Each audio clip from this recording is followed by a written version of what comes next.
Okay, 200,000 subs on YouTube. It's been 4 years.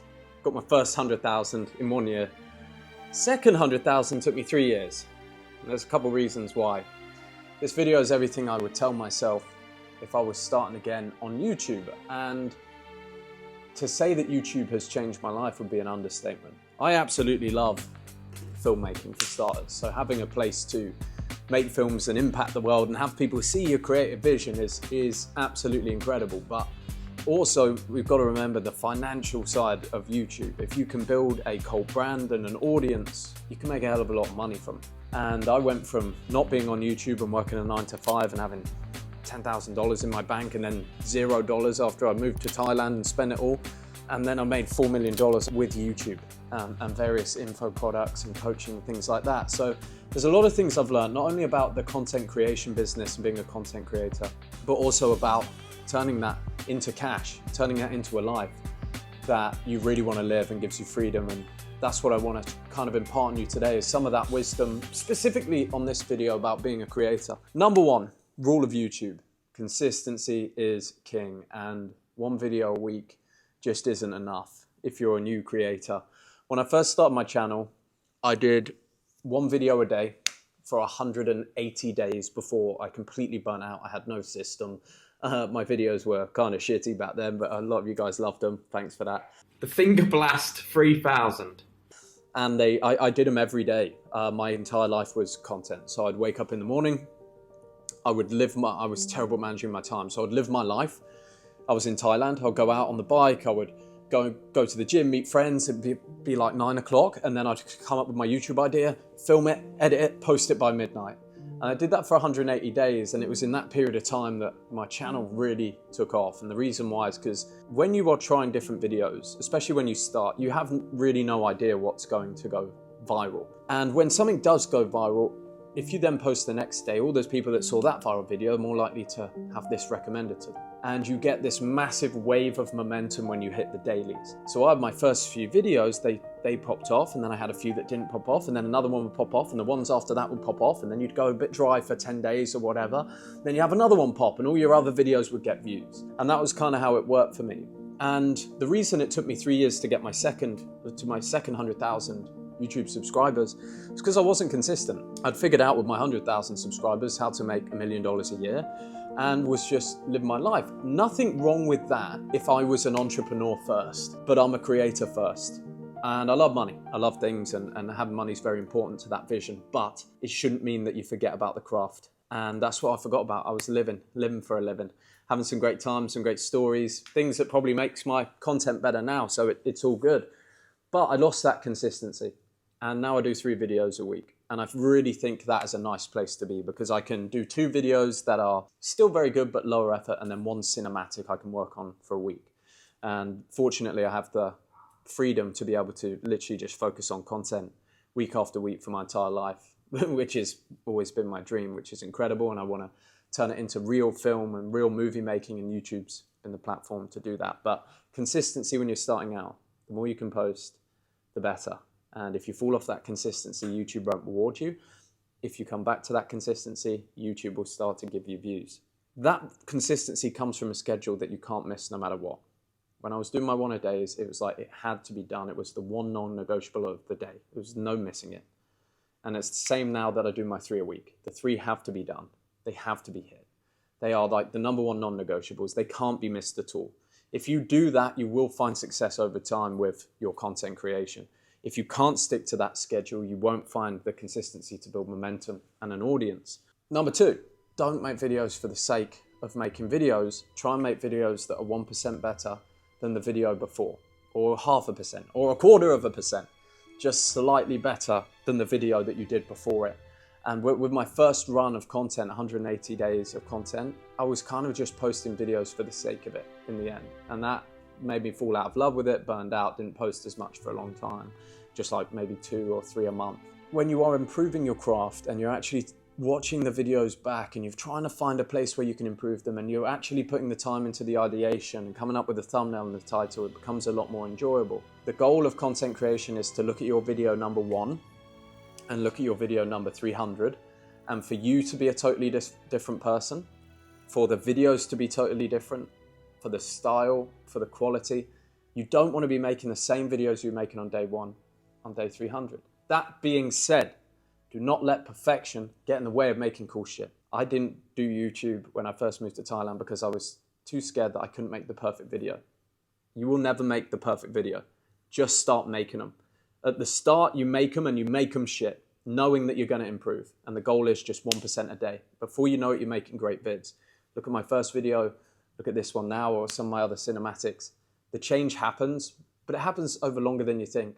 And try and enjoy that process. Number 3, don't let the stats get you down. When I first started out, if you got a 10 out of 10, which is the worst performing video out of the last 10, a 10 out of 10 would really get me down. I would read stats, I would watch them, it would burn me out. I'd post a video, first 15 minutes, oh my God, how many views?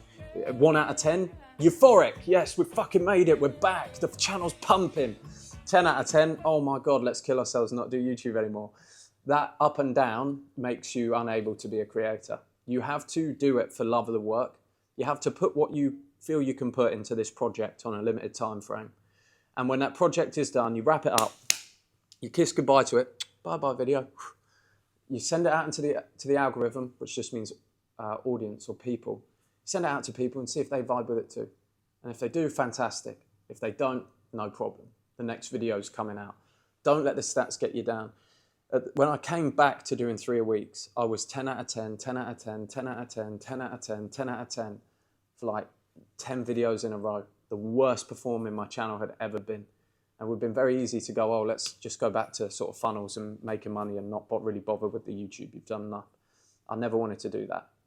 And then we had like that 10th video was a 1 out of 10. It's done 200 and some thousand views. We gained 11 or 12,000 subscribers this month, which is great for the channel, best it's been in a while. And that comes from not caring about the stats. Me and Max is another big help on the channel. He edits some of the vids. He's often my cinematographer and videographer and helps me with my ideas as well. We've been best friends since we were 5 years old.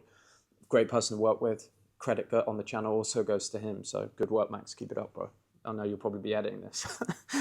But when we get a 10 out of 10, we smile at each other and we go, fuck YouTube. Like, fuck you guys. Oh, that's a great video. You guys just don't see it yet. And that's how we believe about our videos. We don't throw our hands up. We don't get stressed. We're like, it's 10 out of 10.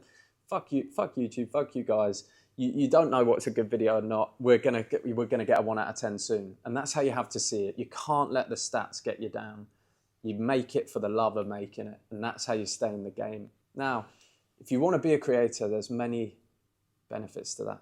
Living the life you want to live. If you want to learn exactly how I did it, how I built the business side of my channel, then you can join the Icon Blueprint down below where I coach this stuff every week on live coaching calls. But one thing to know is that the motivation for filming comes after you've filmed, which is a little annoying. It's like everything in life. You don't actually get the motivation first. The motivation comes after doing the thing you don't want to do. A lot of the time, I would say, even if you love making videos, never believe to yourself that it's going to be easy. Never believe to yourself that you're going to love making every vid. What's important is that you turn up and you hit the schedule and you make it 1% better. That is the work, and that's what you can be proud of. Don't be proud of not doing the work. And the motivation isn't going to come. There are going to be days when you don't want to make videos. One of the ways around that is to bulk your videos. If you do feel really good, you look good on a certain day, try and get 3 done. And then you don't have to film every single day to get a decent amount of videos. Some days you can just edit the videos that you've already filmed. Would be another piece of my advice. Try and do 3 in a day, and then you can just edit them for the rest of the week and you get a week off filming. That's a nice way of doing it, and I do that sometimes. This is my second video of today. But after you film that video, you're always going to feel good. You're going to feel way better. No matter how tired you were at the start, you're going to feel so much better after you film that first vid. And then filming that first one is what drives you to film the second and the third. So on the days you feel like you don't want to do it, chill for a second, have a look on YouTube, get some ideas, write something down, set up the camera, and just begin. I also have a concept called One Take Tony. When I first started making YouTube videos, I used to have this terrible habit of if I didn't like a certain part of the video, I'd try and film the whole thing again. So I'd like, fuck up at this point now that we're on. And I'd go over, turn it off and try and start from the beginning. You can't do that with vids. Once it's been said once, the magic has happened. You're not going to really say it better, I don't think. There's not many reshoots of my videos. What you do is you craft the video in the edit if you fuck it up or you blabber on. But once you click that button, you do not unclick it until the video is finished, until the last line is finished. You sit here and you get it done no matter how much you hate it, and you go all the way through it and then see it in the edit. And if it really sucks, reshoot. But don't keep going back and forth from the camera, because you can get 10 fucking takes in, your head goes, and you don't end up making a vid. Tip number whatever we're on now, look after yourself. Because if you don't get the rest, if you don't go to the gym, if you don't live your life, you won't make any videos. The less you self-improve, the less video ideas you have.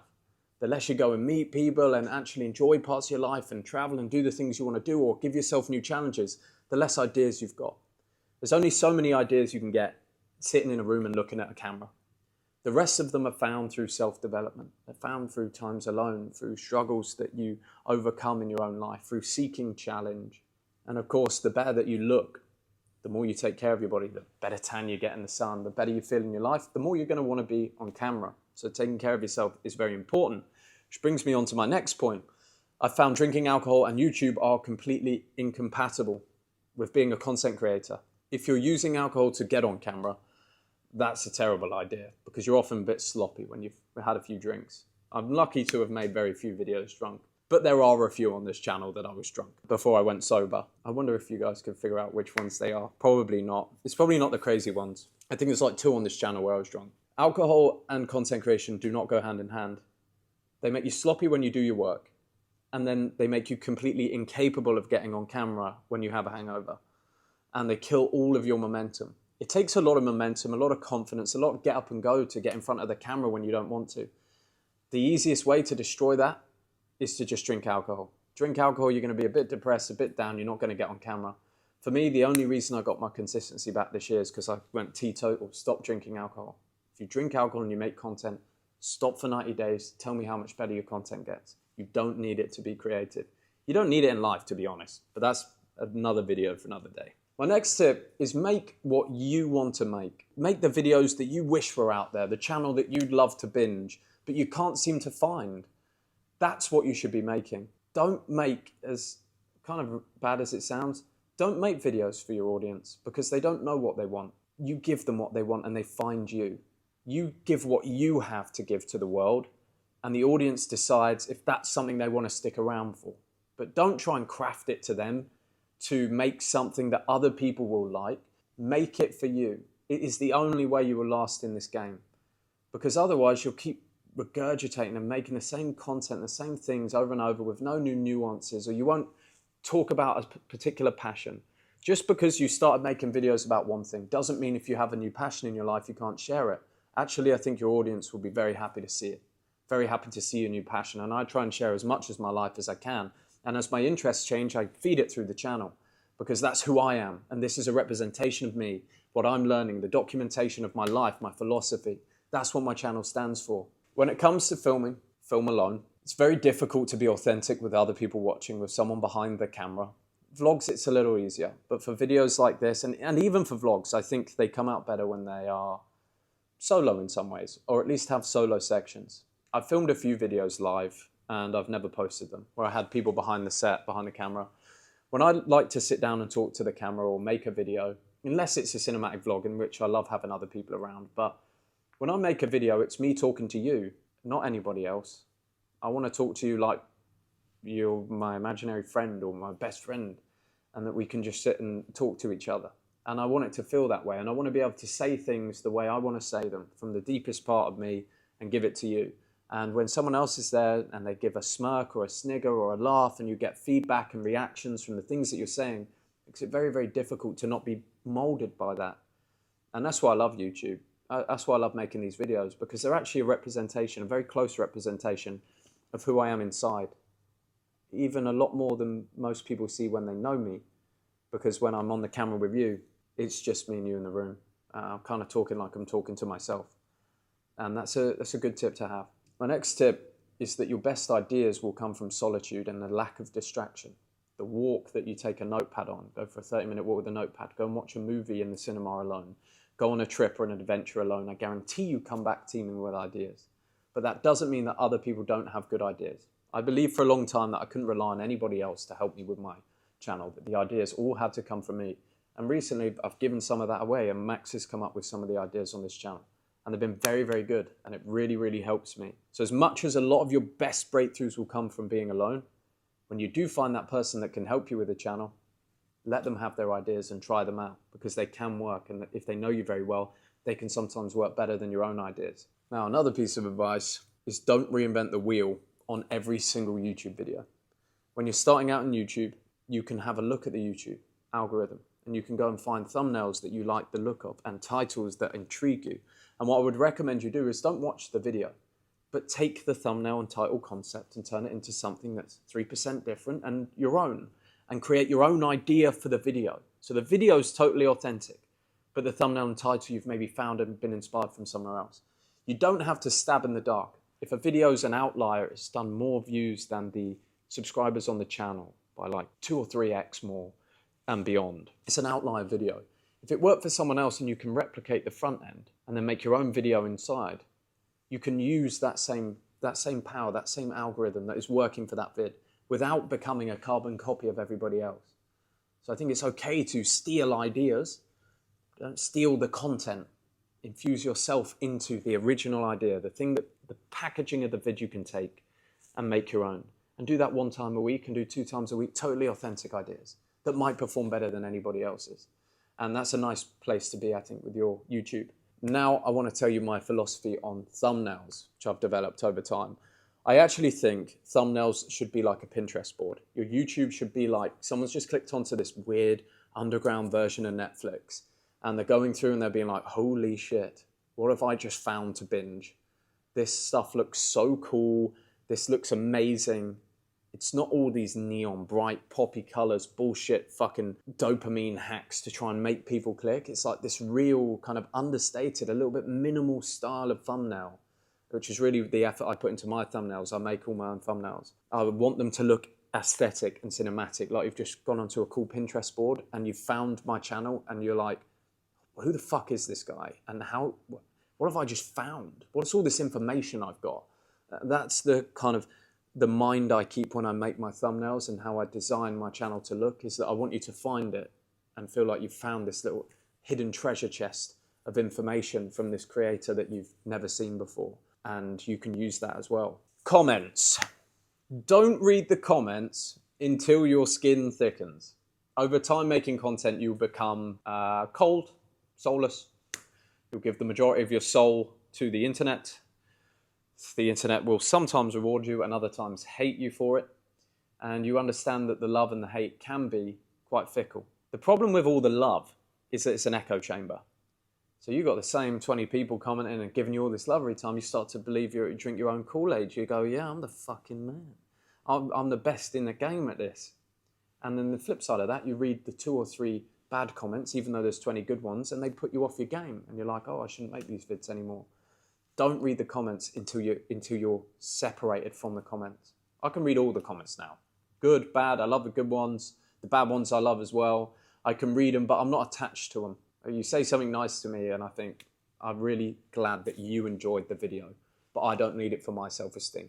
When you hit that point, you can read the comments, and replying to comments great. And I love replying to you guys' comments and having a bit of that community there.